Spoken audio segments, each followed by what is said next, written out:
Everyone, welcome back to my YouTube channel. दोस्तों, कैसे हैं आप सब? उम्मीद करती हूँ बहुत बढ़िया होंगी, मजे में होंगी। मैं भी बिल्कुल बढ़िया हूँ।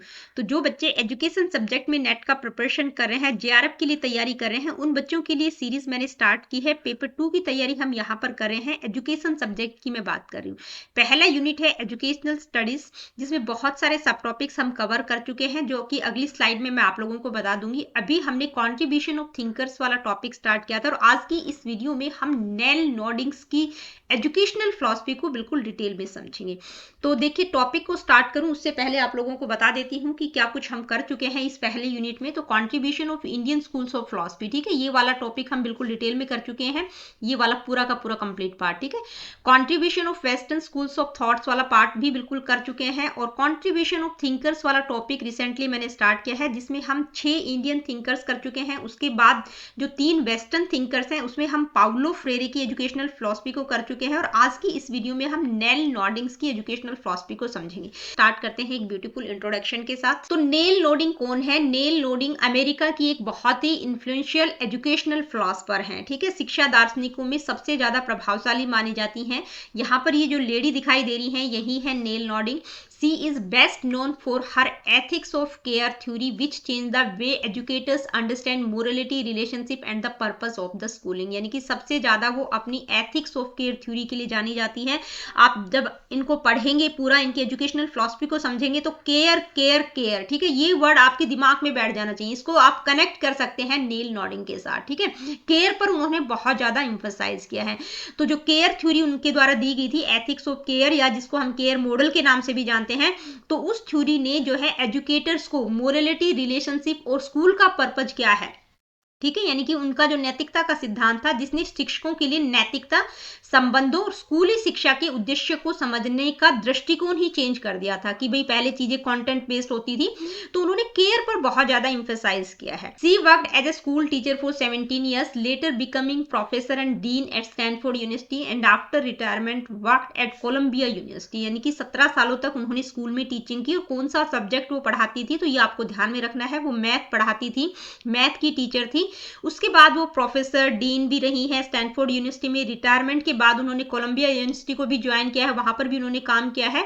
Her entire educational philosophy revolves around care, relationship, sympathy and nurturing human beings. यानी कि उनकी जो एजुकेशनल फिलॉसफी है, वो आपको केयर, रिलेशनशिप, सिंपैथी और ह्यूमन बीइंग्स को किस तरह से नर्चर करना है, उसके चारों तरफ रिवॉल्व करती हुई नजर आएगी। तो ये नेल नॉर्डिंग के बारे में एक ब्रीफ सा इंट्रोडक्शन था, ठीक है। अब हम उनके बारे में चीजों को डिटेल में समझेंगे। उनकी अर्ली लाइफ, फैमिली बैकग्राउंड, उनकी एजुकेशन, प्रोफेशनल जर्नी क्या रही है, इन सारी चीजों के बारे में जानेंगे, ठीक है। और बाद में उनकी एजुकेशनल फिलॉसफी, उनकी थ्योरीज, उनसे रिलेटेड कुछ इंपॉर्टेंट एमसीक्यूज भी मैंने इंक्लूड किए हैं। तो बहुत डिटेल में मैंने इस टॉपिक को बनाया है, यानी कि नेल नॉर्डिंग को आप बिल्कुल डिटेल में समझ पाएंगे अगर आज की पूरी वीडियो को आपने देखा तो। सबसे पहले हम उनकी अर्ली लाइफ और फैमिली बैकग्राउंड के बारे में जानते हैं। तो नेल नॉर्डिंग का जन्म 19 जनवरी 1929 में यूएसए की न्यू जर्सी एक नामक जगह पर हुआ था, ठीक है। यूएसए में एक जगह है न्यू जर्सी, सभी जानते होंगे, वहां पर उनका जन्म हुआ था। वो एक मिडिल क्लास, यानी कि अमेरिका की एक मिडिल क्लास फैमिली में पली बड़ी हैं, जहां पर एजुकेशन, हार्ड वर्क और रिस्पॉन्सिबिलिटीज को बहुत हाईली वैल्यू किया जाता था। उनके जो अर्ली एक्सपीरियंसेस थे, स्पेशली रिलेशनशिप विद टीचर्स के साथ कैसे रिलेशनशिप थे, फैमिली मेंबर्स, पीयर्स के साथ उनके बहुत अच्छे रिलेशनशिप थे, जहां से उन्होंने केयर का कॉन्सेप्ट समझा है, ठीक है। जो कि बाद में उनकी जो फिलॉसफी रही है, केयर, सिंपैथी, मोरल एजुकेशन पर इन्होंने बात की है। तो ये सारी चीजें इन्होंने बचपन में देखी थी। और जो कहते हैं ना कि जिस तरह का इंसान होता है, जिस तरह के इन्वायरमेंट में पला बड़ा होता है, तो वो सारी चीजें जो भी उनकी फिलॉसफी होती है, वो कहीं ना कहीं लाइफ से रिलेट करती हुई होती है। तो ये सारी चीजें उन्होंने बचपन में देखी थी, बहुत अच्छे इन्वायरमेंट में वो रही हैं, मतलब उनके संबंध बहुत अच्छे थे। तो वो सारी चीजें इनकी फिलॉसफी में भी आपको नजर आएंगी। केयर हो गया, सिंपैथी हो गया, मोरल एजुकेशन हो गया। फैमिली और पर्सनल लाइफ की अगर हम बात करें, तो उनकी शादी केनेथ नॉर्डिंग के साथ हुई थी, यानी कि ये उनके पति थे, जो कि एक अकेडमिक और स्कूल एडमिनिस्ट्रेटर थे, स्कूल प्रशासक थे, बहुत ही अच्छे इंसान थे। इन दोनों ने मिलकर अपने 10 बच्चों का पालन पोषण किया है। 10 बच्चे थे इनकी, इनमें से कुछ बायोलॉजिकल बच्चे थे, इनकी कुछ इनके खुद के बच्चे थे, और कुछ इन्होंने अडॉप्ट किए थे। तो टोटल इनके पास 10 बच्चे थे, और दोनों ने बहुत प्यार से नर्चर किया है अपने बच्चों को। Managing a large family made her deeply aware of the emotional, ethical and caring dimensions of human relationships, which letter become the core of her educational theory. देखिए, वो बहुत बड़ी फैमिली, यानी कि 12 लोग ये लोग रह रहे थे, 10 बच्चे थे, हस्बैंड वाइफ थे, तो टोटल 12 लोग थे। पूरी फैमिली को बहुत अच्छे से वो मैनेज कर रही थी, इतनी बड़ी फैमिली को मैनेज कर रही थी। तो वहां से उन्होंने देखा कि भाई जो ह्यूमन रिलेशनशिप है उनमें इमोशनल, एथिकल और केयरिंग का जो डायमेंशन है वो बहुत इंपॉर्टेंट है। इन सारी चीजों को उन्होंने बहुत गहराई से समझा, जो कि बाद में इनकी जो एजुकेशनल थ्योरीज इनके द्वारा जो दी गई थी उनमें भी ये सारी चीजें आपको नजर आएंगी। Her experiences as a mother profoundly shaped her philosophy that care is central to human development and education. मतलब एज ए मदर 10 बच्चों का वो पालन पोषण कर रही थी, ठीक है। तो 10 बच्चों को पालते पालते उनके जो मदर के रूप में एक्सपीरियंसेस थे, तो उन्होंने वहां से यही सीखा कि भाई एजुकेशन और ह्यूमन डेवलपमेंट में केयर का अहम रोल है, ठीक है। केयर, देखभाल पर इन्होंने बहुत ज्यादा फोकस किया है। केयर का कॉन्सेप्ट मतलब जहां पर आपको दिखाई दे जाए तो आप केयर के साथ जो है नेल नॉडिंग को कनेक्ट कर सकते हैं। केयरिंग पर उन्होंने बहुत ज्यादा इंफोसाइज किया है हर चीज में, चाहे एजुकेशन का फील्ड, उनकी फिलॉसफी में भी, मतलब जो फिलॉसफी वो भी चारों तरफ मतलब रिवॉल्व करती हुई नजर आएगी किसके, केयरिंग की। केयरिंग, सिंपैथी, मोरल एजुकेशन, इन सारी चीजों पर उन्होंने बहुत ज्यादा इंफोसाइज किया है। तो ये ही slide as it is Hindi में भी है। देखिए मैं 2-3 सेकंड 5 सेकंड के लिए रुकती हूं ताकि आप लोग स्क्रीनशॉट ले सकें। आप देखेंगे तो वो का वो as it is Hindi translation मैंने इंक्लूड किया हुआ है हिंदी वाले बच्चों के लिए, क्योंकि हिंदी में ही मैंने एक्सप्लेन किया है, तो बार बार इस स्लाइड को एज इट इज समझाना कोई तुक नहीं बनता। तो हिंदी वाले बच्चे स्क्रीनशॉट ले सकते हैं कि भाई उनको कुछ वर्ड इंग्लिश के समझ ना आए तो यहां से आप देख सकते हैं, इसीलिए मैं साथ साथ हिंदी में भी इंक्लूड करती हूँ। आगे बढ़ते हैं, अब बात करेंगे उनकी एजुकेशन के बारे में। Nel Noddings pursued extensive higher education demonstrating academic excellence throughout her life, यानी कि उनकी जो एजुकेशन थी काफी हाईली क्वालिफाइड थी। बीएससी इन मैथमेटिक्स यानी कि बीएससी उन्होंने की थी, बैचलर इन साइंस मैथ में किया था, फिर उन्होंने मैथ्स में पीजी किया, एमए किया, फिर वो उसके बाद मैथ्स से वो एजुकेशन के फील्ड में शिफ्ट हो गई थी। उन्होंने एमए एजुकेशन किया, फिर एजुकेशन में ही उन्होंने पीएचडी की थी स्टैनफोर्ड यूनिवर्सिटी से, ठीक है। Her shift from mathematics to education reflects her growing interest in pedagogical, ethical and philosophical questions about schooling and human relationships। यानी कि पहले वो मैथ ही पढ़ाती थी, 17 सालों तक उन्होंने स्कूल में मैथ की ही टीचिंग की है, लेकिन बाद में वो मैथ से एजुकेशन की तरफ शिफ्ट हो जाती है, क्योंकि उनका जो इंटरेस्ट था वो पेडागोजिकल, इथिकल और फिलॉसफिकल क्वेश्चंस की तरफ बढ़ रहा था कि भाई स्कूल और ह्यूमन रिलेशनशिप में इन सारी चीजों का क्या रोल है, तो वो एजुकेशन के फील्ड में शिफ्ट हो जाती हैं। इसके बाद बात करेंगे उनके प्रोफेशनल कैरियर और कॉन्ट्रीब्यूशन के बारे में। तो प्रोफेशनल कैरियर की बात करें तो उनका जो प्रोफेशनल एकेडमिक कैरियर है वो 4 डिकेड्स में आपको घूमता हुआ नजर आएगा। सबसे पहले वो स्कूल में टीचिंग करती थी, फिर प्रोफेसर रही है एजुकेशन में, एसोसिएट डीन रही हैं, प्रेसिडेंट रही हैं फिलॉसफी ऑफ एजुकेशन सोसाइटी की, और प्रेसिडेंट रही हैं जॉन डीवी सोसाइटी की। उनका कंट्रीब्यूशन की अगर हम काम बात करें तो सी वर्कड एक्सटेंसिवली, कहाँ कहाँ उन्होंने काम किया है, philosophy of education, moral education, peace education, feminist theory, teacher education, curriculum studies, ठीक है। इन सारे फील्ड में उन्होंने काफी डीपली काम किया है। और 25 अगस्त 1922 यानी कि 25 अगस्त 2022 में उनकी डेथ हो जाती है, living behind a lasting global legacy, एक बहुत बड़ी लिगेसी वो अपने पीछे छोड़ के गई हैं, ठीक है।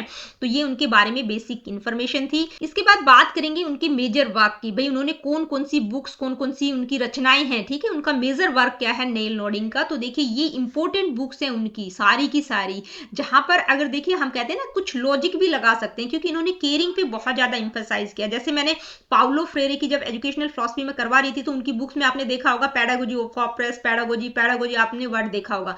तो जहां पर पेडागोजी नजर आए तो आप जा सकते हैं, भाई आपको याद नहीं है, कोई बुक का नाम ध्यान में नहीं है तो आप रिलेट कर सकते हैं। इसी तरह इनकी जो बुक्स है उनमें आपको केयरिंग, हैप्पीनेस, मोरल एजुकेशन, इस तरह के वर्ड्स नजर आएंगे। मैं सिर्फ एक लॉजिक के तौर पर बता रही हूँ, कोई मतलब वो नहीं बता रही कि भाई आपको ऐसे ही करना है, आपको बुक्स के नाम ध्यान में रखने हैं, लेकिन आप नहीं रख पा रहे हैं, आपको कोई ध्यान में नहीं आ रहा है, तो केयरिंग को ध्यान में रख सकते हैं आप, ठीक है। Caring the feminine approach to ethics, ये उनकी बुक्स हैं। Women and evil, the challenge to care in schools, देखिए केयर, यहाँ पर भी केयर, यहाँ पर भी केयरिंग, ठीक है। एजुकेटिंग फॉर इंटेलिजेंट बिलीफ और unbelief, educating moral people starting at home, caring and social policy, देखिए यहाँ पर भी केयरिंग आ गया, ठीक है। हैप्पीनेस एंड एजुकेशन ये पूछी जा चुकी हैं। Philosophy of education, peace education, how we come to love and hate war, the maternal factor, two paths to morality, education and democracy in the 21st century. तो ये इनकी कुछ इंपॉर्टेंट पब्लिकेशन है, इनको आप ध्यान में रखेंगे। अगर कुछ याद नहीं रहती है तो मैंने आपको बताया ना कि आप रिलेट कर सकते हैं केयरिंग के साथ। तो अभी तक हमने नेल नोडिंग के बारे में बेसिक इंफॉर्मेशन देखा, भी वो कौन थी, कहां पर उनका जन्म हुआ था, उनकी पर्सनल लाइफ कैसी थी, उनकी प्रोफेशनल लाइफ कैसी थी, एजुकेशन क्वालिफिकेशन, ठीक है, किस तरह का कंट्रीब्यूशन उनका रहा है, उनका मेजर पब्लिकेशंस उनके कौन कौन से हैं, कौन कौन सी किताबें उनके द्वारा लिखी गई हैं। अब उनकी कुछ एजुकेशनल थ्योरीज है, बहुत इंपॉर्टेंट थ्योरीज हैं, जिसमें उनकी एथिक्स ऑफ केयर या केयरिंग मॉडल बहुत इंपॉर्टेंट है। इसके अलावा 4 और थ्योरीज भी मैंने इंक्लूड की है, वो भी इंपॉर्टेंट है, ठीक है, वो भी आपको पता होना चाहिए, क्योंकि हम नेल नोडिंग के बारे में जान रहे हैं तो सारी चीजें आपको पता होनी चाहिए, क्योंकि ये थ्योरी है, ये एजुकेशनल थ्योरीज है। तो सबसे पहले बात करते हैं थ्योरी ऑफ वैल्यू, यानी कि इसमें हम एक्जियोलॉजी की बात करते हैं, एक्जियोलॉजी में ही हम वैल्यूज की बात करते हैं, ठीक है। एक्जियोलॉजी हो गया, एपिस्टोमोलॉजी में हम नॉलेज की बात करते हैं, मेटाफिजिक्स में हम रियलिटी की बात करते हैं। तो हम वैल्यूज की जो थ्योरी है उसकी बात कर रहे हैं, थ्योरी ऑफ वैल्यू, ठीक है। एक्जियोलॉजी ऑफ एजुकेशन भी हम इसको कह सकते हैं। तो इस थ्योरी का की क्वेश्चन क्या है, what knowledge and skills are worth learning, कौन सा ज्ञान और स्किल सीखना चाहिए, शिक्षा के उद्देश्य क्या है। तो वो क्या कहती हैं, नेल नोडिंग क्या कहती है कि भी कौन सा ज्ञान और स्किल सीखनी चाहिए, एजुकेशन का गोल क्या होना चाहिए। तो नेल नोडिंग क्या कहती है, एजुकेशन जो है इंडिविजुअल्स में, यानी कि education should help individuals develop their best self, यानी कि व्यक्ति का जो बेस्ट स्वरूप है, बेस्ट सेल्फ है, उसको डेवलप करने में हेल्प करे, ठीक है। बेस्ट सेल्फ, अपना बेस्ट वर्जन, ठीक है, बेस्ट सेल्फ को डेवलप करने में हेल्प करे। The primary purpose of education is to prepare individual who are competent, caring, loving and capable of being loved, यानी कि प्राइमरी पर्पज क्या है कि भाई इस तरह के इंडिविजुअल्स को प्रिपेयर करना है जो कॉम्पिटेंट भी हो, दूसरों की केयर करना भी सीखे, लविंग हो और उनमें कैपेबल हो, दूसरे लोगों के प्रति उसमें प्रेम की भावना हो, ठीक है, कैपेबल ऑफ बीइंग लव्ड, ठीक है। Learner should acquire the knowledge and skills needed to understand and navigate the real world, यानी कि जो भी नॉलेज, जो भी स्किल्स वो एक्वायर करे वो प्रैक्टिकल होनी चाहिए, रियल लाइफ सिचुएशंस के साथ रिलेट करती हुई होनी चाहिए। School should be organise around themes of care, यानी कि केयर के थीम पर जो स्कूल है वो होना चाहिए, यानी कि बच्चा केयर करना सीखे, अपनी खुद की, दूसरों की, नेचर की, पशु पक्षियों की, अपने आइडियाज को भी केयर करना, ठीक है। आइडियाज के केयर की भी उन्होंने बात की है कि अपने प्रति भी उनको अवेयर रहना है, ठीक है। For the human made technological world students must develop, उन्होंने टेक्नोलॉजी की भी बात की है कि भाई टेक्नोलॉजी बहुत इंपॉर्टेंट है, तो स्टूडेंट्स को टेक्नोलॉजी की नॉलेज होनी चाहिए, टेक्नोलॉजिकल कॉम्पिटेंसी होनी चाहिए उनमें। और उन्होंने मशीन्स और इनोवेशन को एप्रिशिएशन, मतलब एप्रिशिएट किया है, लेकिन उन्होंने कहा है कि भाई डिपेंडेंसी नहीं होनी चाहिए इन सारी चीज़ों पर, क्योंकि मॉडर्न लाइफ में सारी चीज़ें बहुत इंपॉर्टेंट है, लेकिन डिपेंडेंसी नहीं होनी चाहिए। उनका जो वैल्यू फ्रेमवर्क है, ठीक है, यानी कि जो उनकी वैल्यू की थ्योरी है उसमें उन्होंने कुछ मोरल और एग्जिस्टेंशियल क्वेश्चंस को भी इंक्लूड किया है कि भाई गॉड का नेचर क्या है, आइडेंटिटी क्या है, belonging, feminism, religion, immortality, salvation, इन सारी चीज़ों को भी उन्होंने इंक्लूड किया है, ठीक है। तो ये है उनकी थ्योरी ऑफ वैल्यू। बेसिक चीज़ें समझ आई होंगी कि भाई एजुकेशन क्या है, किस तरह की होनी चाहिए, व्यक्ति का बेस्ट सेल्फ, मतलब अपना खुद का बेस्ट वर्जन वो डेवलप कर सके, प्रैक्टिकल सिचुएशंस पर आधारित होनी चाहिए, प्रैक्टिकल नॉलेज बच्चों को होनी चाहिए, रियल वर्ल्ड को वो समझ पाएँ, जो स्कूल है वो केयर के थीम पर बेस्ड होना चाहिए, बच्चे केयर करना सीखें। टेक्नोलॉजी की भी उन्होंने बात की है कि भी टेक्नोलॉजी का जमाना है तो टेक्नोलॉजिकल कॉम्पिटेंसी भी होनी चाहिए, मशीनों को, इनोवेशंस को उन्होंने अप्रिशिएट किया है, और जो एग्जिस्टेंस से रिलेटेड क्वेश्चंस है उनको भी कहीं ना कहीं उन्होंने अराइज किया है। तो ये हिंदी वाली स्लाइड, यानी कि मूल्य का सिद्धांत उनका क्या है, जो कुछ समझ ना आए तो यहाँ से भी हिंदी में भी आप पढ़ सकते हैं, जो हिंदी वाले बच्चे हैं।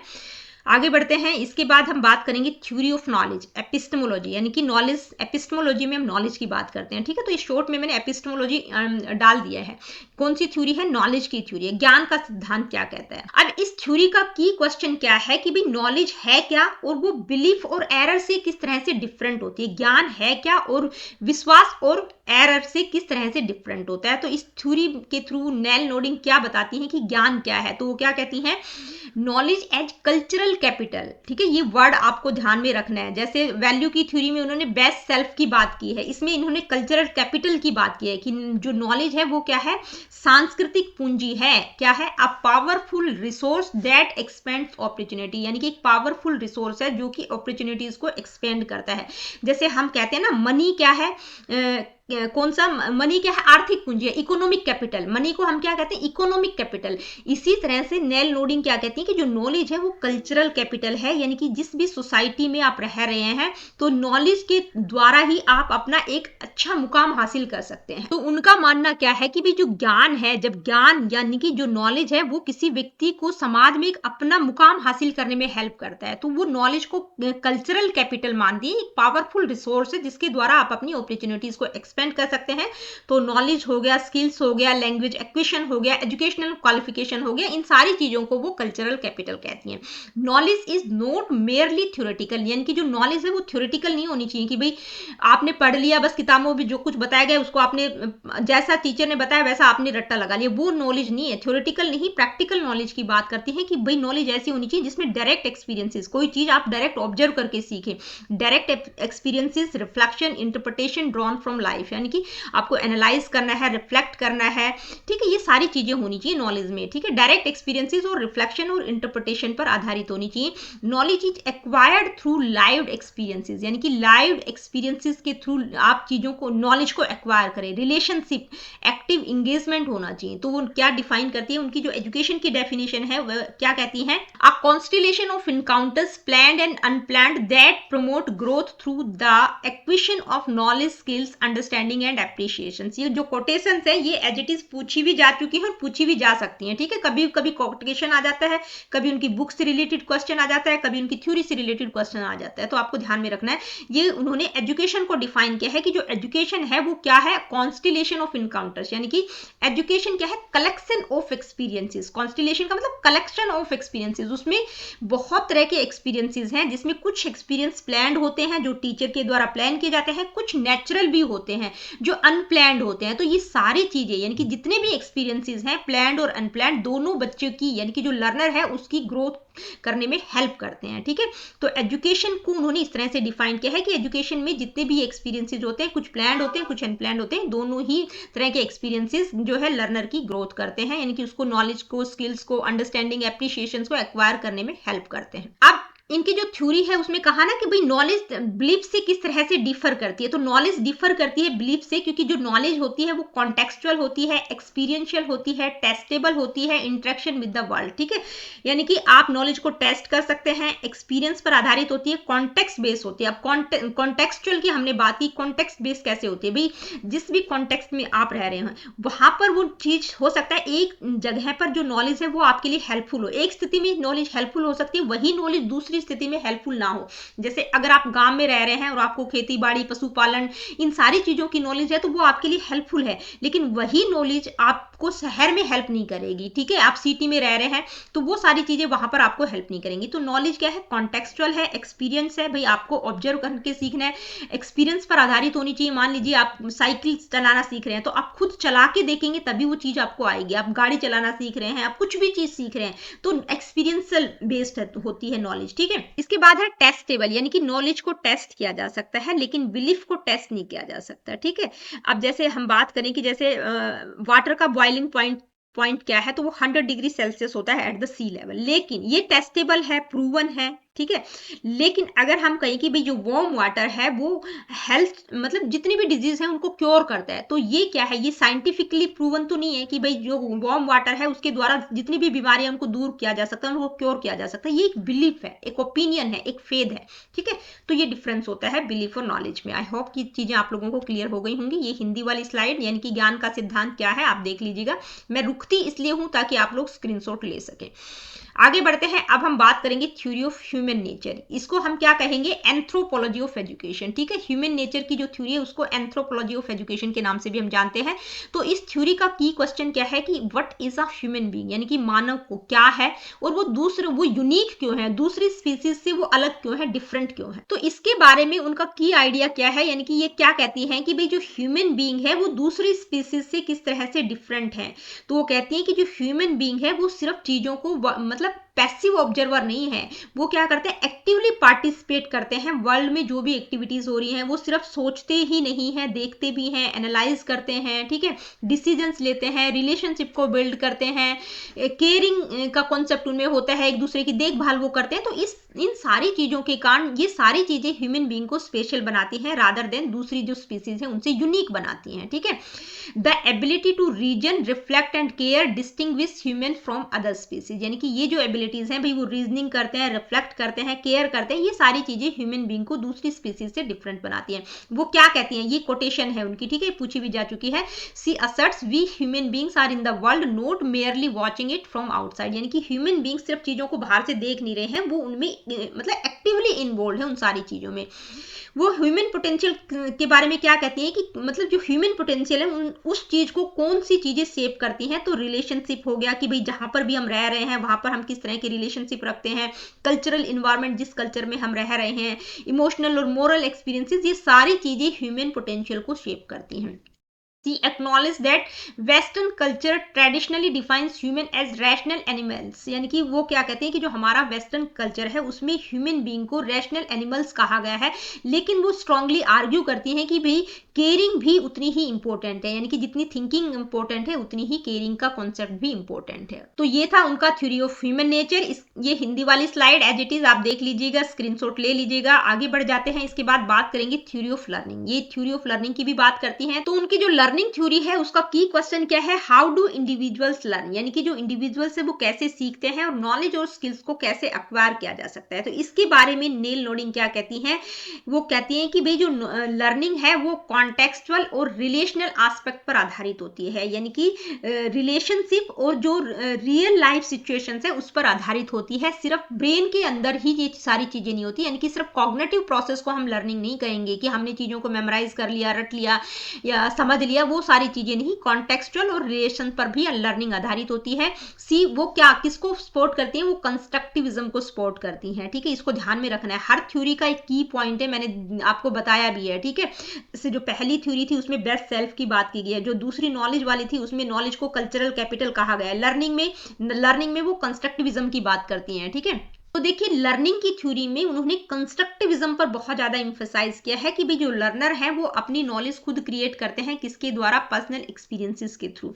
तो वो क्या कहते हैं कि जो रियल लर्निंग है वो तभी होगी जब लर्नर्स एक्टिवली पार्टिसिपेट करेंगे, engage with real life context, build relationship. ठीक है, यानी कि उनका एक्टिव पार्टिसिपेशन होना चाहिए, जो लर्निंग है वो रियल लाइफ कॉन्टेक्स्ट में होनी चाहिए और रिलेशनशिप को भी बिल्ड करेंगे, तभी जो है रियल लर्निंग होगी। अब लर्निंग में किसको क्रिटिसाइज करती हैं कि जो रिजिड और कंट्रोल ओरिएंटेड लर्निंग है उसको वो क्रिटिसाइज करती हैं कि जहां पर पेरेंट्स और टीचर्स कॉन्स्टेंटली बच्चों को इंस्ट्रक्ट करते हैं, करेक्ट करते हैं, मॉनिटर करते हैं, कंट्रोल करने की कोशिश करते हैं, उसको इन्होंने रिजिड और कंट्रोल ओरिएंटेड लर्निंग कहा है, उसको वो क्रिटिसाइज करती हैं। Instead she believes learning should increase, यानी कि जो लर्निंग है वो किसके लिए इंक्रीज करे, क्यूरियोसिटी, बच्चे में क्यूरियोसिटी पैदा करे, ऑटोनॉमी, स्वायत्तता आए, डायलॉग डिस्कशन वो कर सके, कन्वर्सेशन कर सके, रिफ्लेक्शन, अपने आप को एनालाइज कर सके। तो इस तरह की लर्निंग होनी चाहिए। सारे एस्पेक्ट्स आप देखेंगे तो हम कंस्ट्रक्टिविज्म अप्रोच में पढ़ते भी हैं और मैं करवा भी चुकी हूं आपको, जब हमने तीनों अप्रोचेज पढ़े थे लर्निंग के,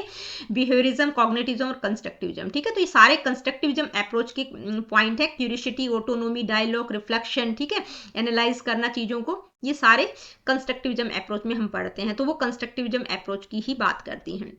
ये हिंदी वाली स्लाइड एज इट इज आप लोग स्क्रीनशॉट ले सकते हैं। इसके बाद आगे बढ़ते हैं, बात करेंगे थ्योरी ऑफ केयर, यानी कि उनका जो एथिक्स ऑफ केयर के नाम से भी जानते हैं, केयरिंग मॉडल के नाम से भी इसको जानते हैं, या थ्योरी ऑफ एथिक्स या थ्योरी ऑफ केयर के नाम से भी हम जानते हैं। ये इनका मोस्ट इन्फ्लुएंशियल कॉन्ट्रीब्यूशन रहा है। तो नेल नोडिंग की जो एथिक्स ऑफ केयर की थ्योरी है एक फाउंडेशनल थ्योरी है मोरल और एजुकेशनल फिलॉसफी में। ठीक है, अपनी इस थ्योरी में एथिक्स ऑफ केयर में वो क्या कहती हैं कि जो मोरल लाइफ और एजुकेशन है वो केयरिंग रिलेशनशिप पर आधारित है, उसमें केयरिंग रिलेशनशिप का अहम रोल है मोरल लाइफ और एजुकेशन में। She argues that morality does not arise from rules, laws, duties और universal principles। हम कहते हैं ना कि मोरलिटी के कुछ लॉज होते हैं, रूल्स होते हैं, ड्यूटीज होती हैं, यूनिवर्सल प्रिंसिपल्स होते हैं, तो वो कहते हैं कि उन सारी चीजों से मोरलिटी नहीं आती। वो क्या कहती है, मोरलिटी डेवलप्स थ्रू, यानी कि किसके थ्रू डेवलप होती है morality, real lived relationship where people genuinely care for each other, यानी कि जहां पर बिल्कुल लाइव रिलेशनशिप है, रियल रिलेशनशिप है, जहां पर लोग एक दूसरे की मतलब बिल्कुल दिल से केयर करते हैं, तो वहां से मोरलिटी डेवलप होती है, उनका ये मानना है। ठीक है, यानी कि रूल से, लॉ से, ड्यूटी से, यूनिवर्सल प्रिंसिपल से मोरलिटी डेवलप नहीं होती है, मोरलिटी अराइज नहीं होती है। तो ये क्या कहती है कि इनकी जो ये एथिकल थ्योरी है ये रिलेशनल थ्योरी है, किस पर बेस्ड करती है, interpersonal relationship, human connection, empathy, compassion, dialogue, mutual trust. ठीक है, इसलिए इनको इस थ्योरी को उन्होंने रिलेशनल थ्योरी कहा है, क्योंकि भाई इसमें जो एक तो केयर कर रहा है, जिसकी केयर की जा रही है, दो व्यक्ति इन्वॉल्व होते हैं, तो उन दोनों के बीच में रिलेशनशिप बेहतर होना चाहिए। ठीक है, कनेक्शन होना चाहिए, इंटरपर्सनल रिलेशनशिप होनी चाहिए, इंपैथी होनी चाहिए, कंपैशन, डायलॉग, म्यूचुअल ट्रस्ट होना चाहिए। ठीक है, तो इस थ्योरी को इन्होंने रिलेशनल एथिकल थ्योरी के नाम से भी इसको हम जानते हैं, इसलिए इसको रिलेशनल थ्योरी के नाम से भी जाना जाता है। अब इस थ्योरी के 4 की कंपोनेंट्स हैं जो कि बहुत इंपॉर्टेंट है, पूछा जाता है, ठीक है, इनकी सीक्वेंस भी पूछ ली जाती है। पहले है मॉडलिंग, डायलॉग, प्रैक्टिस और कंफर्मेशन, ठीक है। इन चारों को हम वन बाय वन एक बार समझ लेते हैं। सबसे पहले हम मॉडलिंग और डायलॉग की बात करते हैं, मॉडलिंग की बात करते हैं, ठीक है। तो मॉडलिंग का मतलब क्या है? आदर्श प्रस्तुत करना, कि भाई जो टीचर है उसको भी केयर शो करनी है, not just talk about it, कि भाई आप केयर के बारे में बात कर रहे हैं, आप बच्चों को बता रहे हैं कि केयर बहुत इंपॉर्टेंट है, केयर करना चाहिए, ये करना चाहिए, लेकिन आपके एटीट्यूड में वो सारी चीजें दिखाई नहीं दे रही।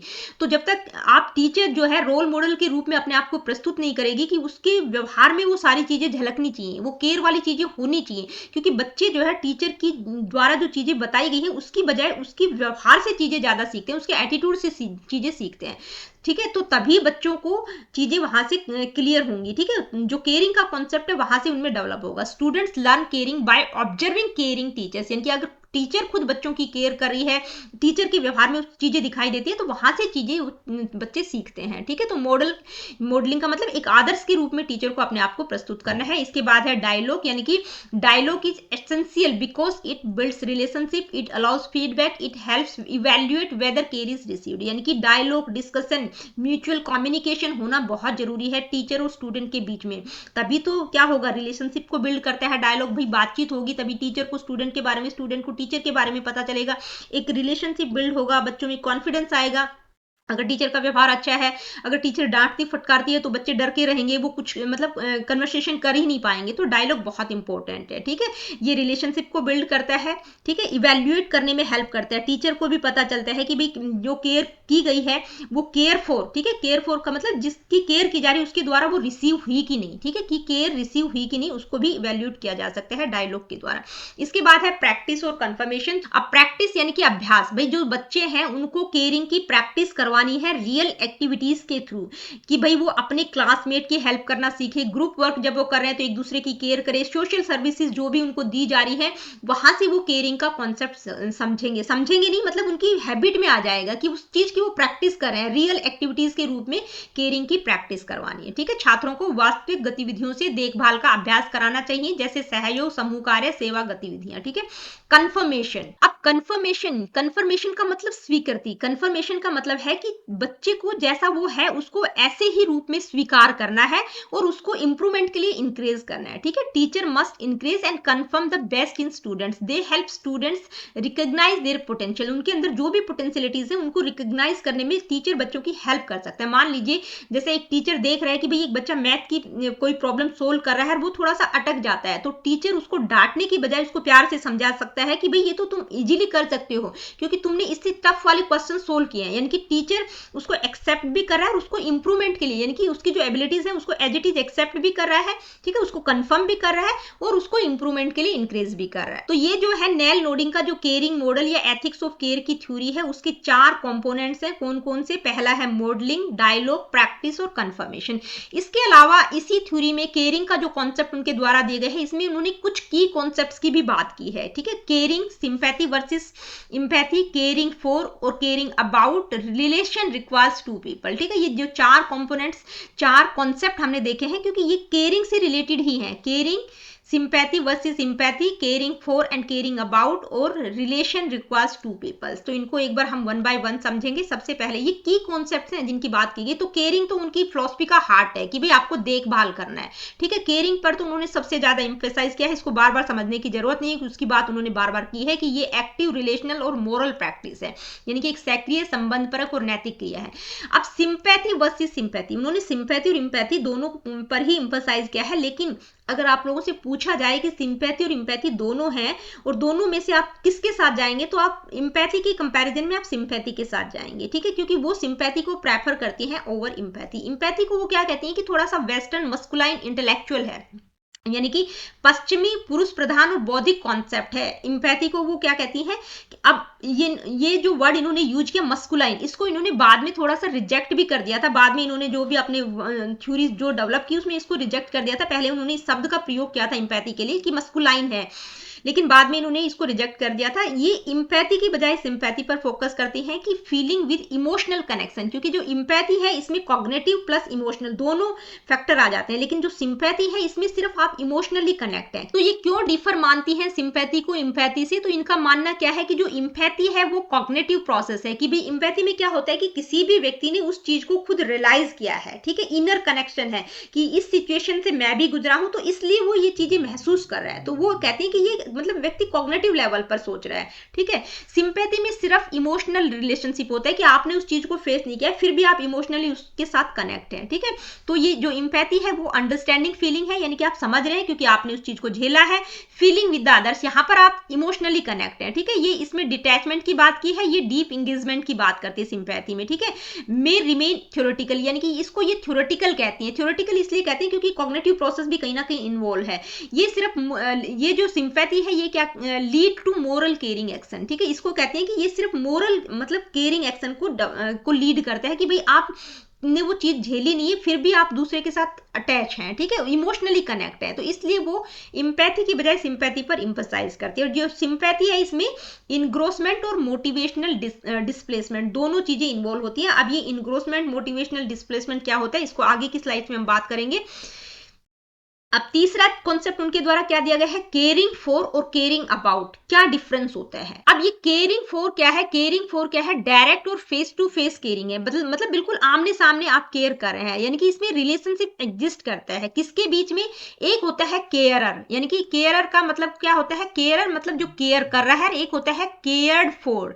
केयर्ड फॉर का मतलब है जिसकी केयर की जा रही है। तो इन दोनों के बीच में म्यूचुअल रिलेशनशिप एग्जिस्ट करता है, बिल्कुल डायरेक्ट होता है, इमोशनली और फिजिकली वो सामने होते हैं। तो ये क्या है, केयरिंग फॉर क्या है, direct face to face caring है। इसके बाद है केयरिंग अबाउट। केयरिंग अबाउट का मतलब इनडायरेक्ट केयरिंग हो रही है कि भाई आप मतलब जर्नली कंसर्न है किसी चीज के बारे में, दूसरे लोगों के प्रति या सोसाइटी में जो भी इश्यूज है उसके प्रति आप कंसर्न है। जैसे देश में गरीबी है, भुखमरी है, आप कंसर्न है, ठीक है। केयरिंग फॉर पुअर नेशंस, यानी कि गरीब लोगों के प्रति, जो गरीब देश है उनके प्रति आपके दिमाग में है कि भाई वो होना चाहिए, उनकी मदद होनी चाहिए, ठीक है। कोई नेचुरल डिजास्टर होता है तो वहां पर आप कंसर्न रखते हैं। तो ये क्या है, ये केयरिंग अबाउट है, ठीक है। केयरिंग फॉर में direct face to face caring होती है, केयरिंग अबाउट में इनडायरेक्ट केयरिंग है। इसके बाद है रिलेशन रिक्वायर्स टू पीपल्स, यानी कि जो दो लोग हैं, केयर मॉडल में दो की बात की गई है, एक केयर करने वाला और दूसरा केयर को रिसीव करने वाला जिसकी केयर की जा रही है।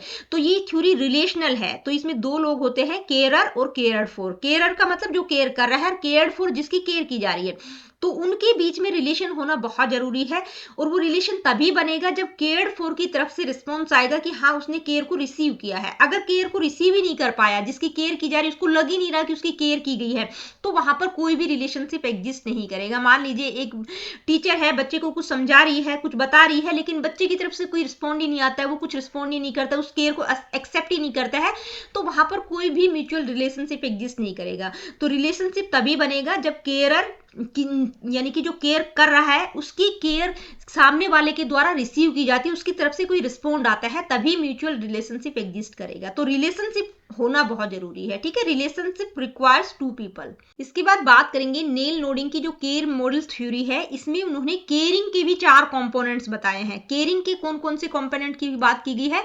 इनग्रोसमेंट, मोटिवेशनल डिस्प्लेसमेंट, रेसिप्रोसिटी और डायलॉग, ठीक है। ये कई बार पूछ लिए जाते हैं कि उन्होंने जो केयरिंग मॉडल की बात की है उसमें 4 कंपोनेंट कौन कौन से हैं, ठीक है। 3 सही दे देगा, 1 गलत दे देगा, या 3 गलत दे देगा, 1 सही दे देगा, तो वो आप बताएंगे, ठीक है। तो इनग्रोसमेंट का मतलब क्या होता है, इनग्रोसमेंट का मतलब giving full genuine emotional attention to the other person, यानी कि जिसकी केयर की जा रही है उसको आप बिल्कुल फुल्ली जेन्युइनली इमोशनल अटेंशन दे रहे हैं, ठीक है। फिजिकली भी आप प्रेजेंट है, इमोशनली भी उसको बिल्कुल फुल अटेंशन उसको दे रहे हैं। यू आर ट्रूली प्रेजेंट, यानी कि आप उसको सुन रहे हैं, ऑब्जर्व कर रहे हैं, उसको समझ रहे हैं विदाउट जजमेंट के। मान लीजिए एक क्लास में एक टीचर ऑब्जर्व करिए कि एक बच्चा मतलब ज्यादातर शांत रहता है, बिल्कुल क्वाइट रहता है, तो टीचर ने उसके बिहेवियर को ऑब्जर्व किया, उसको देखा और उसको कंफर्ट कराने की कोशिश कर रही है, ठीक है। मतलब वो टोटली उस पर फोकस करी है कि उस बच्चे के साथ प्रॉब्लम क्या है, उसको जानने की कोशिश करी है विदाउट एनी जजमेंट। इसके बाद है मोटिवेशनल डिस्प्लेसमेंट। मोटिवेशनल डिस्प्लेसमेंट का मतलब क्या होता है कि भाई कुछ टाइम पीरियड के लिए आप टेम्परेरी तौर पर जो है पहली किसी दूसरे की नीड को प्रेफर करते हैं, ठीक है। मान लीजिए एक एग्जांपल एग्जांपल से इसको समझा देती हूँ। मान लीजिए एक टीचर है, उस टीचर का फ्री पीरियड है, टीचर चाह रही है रेस्ट करना, लेकिन वो देखती है कि बाहर ग्राउंड में बच्चे शोर शराबा कर रहे हैं, ठीक है, बच्चे चिल्ला रहे हैं, खेल रहे हैं, तो वो क्या करती है कि रेस्ट करने की बजाय उन बच्चों की हेल्प पहले करती है, ठीक है। तो यहाँ पर जो टीचर का रेस्ट करने का टाइम था, यानी कि उसका जो मोटिवेशन है वो रेस्ट से किस पर शिफ्ट कर रहा है, बच्चों की इमोशनल नीड पर, कि भाई पहले बच्चों को वो प्रायोरिटी देती है बजाय कि अपनी रेस्ट को प्रेफर करने की बजाय। तो टेम्परेरी तौर पर ये चीज हो रही है, उसको मोटिवेशनल डिस्प्लेसमेंट कहा गया है। इसके बाद है रेसिप्रोसिटी। रेसिप्रोसिटी का मतलब है कि जो केयर्ड फॉर है उसकी तरफ से ऑब्जर्वेबल तरीके से रिस्पॉन्स आना चाहिए, चाहे ट्रस्ट के थ्रू या कॉपरेशन के थ्रू, रिलीफ, एप्रिशिएशन, मतलब महसूस होना चाहिए केयरर को, जो केयर कर रहा है। इसमें क्या होता है, मान लीजिए एक टीचर है, वो बच्चे को, किसी भी बच्चे को एग्जाम से पहले कंफर्ट, मतलब एक बच्चा बहुत नर्वस है, उसको एग्जाम से पहले कंफर्ट महसूस कराती है, ठीक है, मतलब उसको रिलैक्स करती है, तो बच्चा क्या करता है, हल्का सा स्माइल करता है। तो ये क्या है, ये टीचर को रिस्पॉन्स दे रहा है वो, कि मतलब वो कंफर्ट महसूस कर रहा है, ठीक है, अपनी वरीज जो भी है उसको बताता है टीचर को, या शांति से वो रिलैक्स होकर बैठ जाता है। तो ये क्या है, ये उसकी तरफ से रिस्पॉन्स है, हल्का सा मतलब उसको मिल रहा है, टीचर को पता चल रहा है कि जो, यानी कि टीचर ने जो उसकी हेल्प की, कि भाई उसको रिलैक्स करवाने की कोशिश करिए, तो उसकी तरफ से जो केयर्ड फॉर है, जो स्टूडेंट है, उसकी तरफ से भी रिस्पॉन्स आ रहा है, ठीक है। तो ये है रेसिप्रोसिटी, यानी कि केयर्ड फॉर की तरफ से रिस्पॉन्स आना। इसके बाद है डायलॉग। देखिए डायलॉग में क्या होता है, ओपन ऑनेस्ट कम्युनिकेशन होता है, किसके बीच में, one caring and the cared for, यानी कि जो केयर कर रहा है, जिसकी केयर की जा रही है, उसके बीच में म्यूचुअल कम्युनिकेशन होना बहुत जरूरी है, क्योंकि डायलॉग क्या करता है, हेल्प करता है नीड को समझने में भी, और जो रिलेशनशिप है, केयरिंग रिलेशनशिप को और बिल्ड करता है, स्ट्रेंथन करता है, ठीक है। इसको एक एग्जांपल से समझते हैं। मान लीजिए एक बच्चा क्लास में स्ट्रगल कर रहा है, तो टीचर को लगता है, तो टीचर उसके पास जाकर उससे पूछता है कि मुझे बताओ तुम्हारी प्रॉब्लम क्या है, कैसे इस प्रॉब्लम को और बेहतर तरीके से सॉल्व कर सकते हैं। तो जो स्टूडेंट है उसको एक, मतलब वो ऑनेस्टी के साथ रिस्पॉन्ड करेगा, तो जो रिलेशनशिप होगा, यानी कि टीचर और स्टूडेंट खुलकर बात कर पाएंगे, ठीक है, ऑनेस्ट कम्युनिकेशन होगा। तो डायलॉग बहुत जरूरी है, क्योंकि इससे क्या होगा कि एक तो जो भी नीड है, जो भी बच्चे की नीड है, वो बेहतर तरीके से समझ आएगी, और डायलॉग से क्या होगा कि टीचर को नेक्स्ट स्टेप के लिए भी वो प्रिपेयर करता है, नेक्स्ट स्टेप के लिए गाइड करता है। तो देखिए ये जो 4 मेजर कंपोनेंट्स हैं केयरिंग के, इनको बिल्कुल शॉर्ट में आप समझ सकते हैं। इनग्रोसमेंट का मतलब फुल अटेंशन, मोटिवेशनल डिस्प्लेसमेंट का मतलब है पुटिंग द अदर फर्स्ट, यानी कि पहले दूसरे को आप प्रायोरिटी पे रख रहे हैं। रेसिप्रोसिटी का मतलब जिसकी केयर की जा रही है उसकी तरफ से रिस्पॉन्स आ रहा है, उसको रेसिप्रोसिटी कहा गया है। डायलॉग का मतलब जो दो लोग हैं, केयरर और केयर्ड फॉर, यानी कि जो केयर कर रहा है, जिसकी केयर की जा रही है, उनके बीच में ऑनेस्ट कम्युनिकेशन, 2 वे कम्युनिकेशन होना बहुत जरूरी है, ठीक है। तो आई होप कि चारों कंपोनेंट्स आप लोगों को समझ आ गए होंगे। तो अभी तक हमने उनकी जो एथिक्स ऑफ केयर थ्योरी है, यानी कि उनका जो केयरिंग मॉडल है, उसको बिल्कुल डिटेल में समझा है, ठीक है। इसके बाद हम बात करेंगे होम की। उन्होंने बात की है कि होम क्या है, प्राइमरी एजुकेटर है। ये कुछ और इंपॉर्टेंट चीजें हैं, ठीक है। अभी केयरिंग थ्योरी हमने कंप्लीट कर ली है, उसके बाद हम और कुछ एक्स्ट्रा चीजें डिस्कस कर रहे हैं। होम को उन्होंने क्या कहा है, प्राइमरी एजुकेटर का है। वो क्या इंफोसाइज करती है, every child deserves a loving and materially secure home, यानी कि जो घर है, हर बच्चे का घर सुरक्षित और स्नेहपूर्ण होना चाहिए। School must teach education for home life, यानी कि विद्यालयों में घर के जीवन की शिक्षा शामिल होनी चाहिए। अब ये एजुकेशन फॉर होम लाइफ का मतलब है कि भाई जैसे घर में बच्चे के साथ व्यवहार किया जाता है, उसकी देखभाल की जाती है, ठीक है, हर तरह का अच्छा माहौल उसको मिलता है, तो उसी तरह से स्कूल में भी होना चाहिए, ठीक है। कि बच्चों को सिर्फ एकेडमिक चीजों पर ही फोकस नहीं कर रहा है, बल्कि उनको किस तरह से दूसरों की केयर करना है, फैमिली की क्या रिस्पॉन्सिबिलिटीज होती हैं, मतलब घर में किस तरह से मैनेजमेंट किया जाता है, बहुत सारी चीजें होती हैं, ठीक है। तो जो एजुकेशन वो घर की तरह होनी चाहिए, ठीक है, एजुकेशन फॉर होम लाइफ। इसके बाद है schools must adopt the nurturing methods of ideal homes, यानी कि जो आइडियल होम होते हैं आदर्श घरों की तरह, जैसे आइडियल होम्स होते हैं उनमें हर चीज परफेक्टली होती है, हर चीज प्रॉपर तरीके से होती है, बच्चों की देखभाल भी की जाती है, बच्चों को बहुत प्रॉपर तरीके से नर्चर किया जाता है, तो उसी वो सारी चीजें स्कूल को अडॉप्ट करनी चाहिए, ठीक है। तो होम को वो क्या कहती हैं, प्राइमरी एजुकेटर कहती हैं। इसके बाद उनकी फिलॉसफी, यानी कि अभी तक हमने जितना कुछ उनके बारे में जाना, ठीक है, उनकी थ्योरीज के बारे में जाना, तो वहां से हमें क्या कुछ पता चला है उनकी फिलॉसफी के बारे में। आई होप कि आप लोगों को समझ आ गया होगा कि वो किस चीज पर फोकस करती हैं।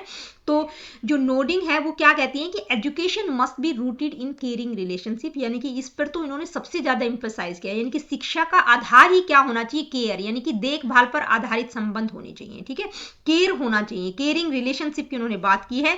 Caring is both the aim of education, method of education, यानी कि हर जगह, चाहे एम हो चाहे मेथड्स हो, हर जगह उन्होंने केयरिंग को एम्फसाइज किया है कि भाई हर जगह आपको केयरिंग दिखनी चाहिए, चाहे आप एम्स डिसाइड कर रहे हो, आप टीचिंग मेथड्स की बात कर रहे हो, तो हर एक में में मतलब ऐसा लगना चाहिए कि हाँ बच्चे की केयर की जा रही है।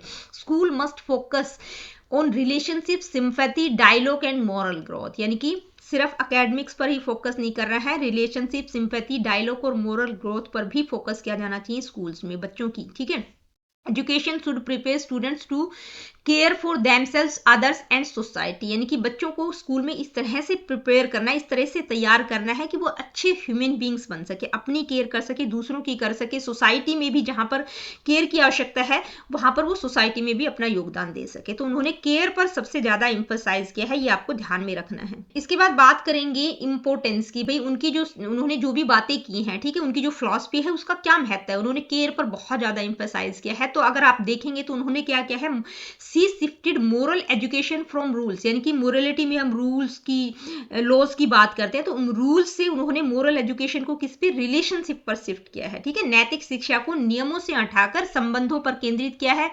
Change schools from content focus, यानी कि स्कूलों में सिर्फ कंटेंट पर फोकस किया जाता है, उसको उन्होंने केयर फोकस किया है, ठीक है। यानी कि विद्यालयों को विषय केंद्रित से देखभाल केंद्रित बनाया है।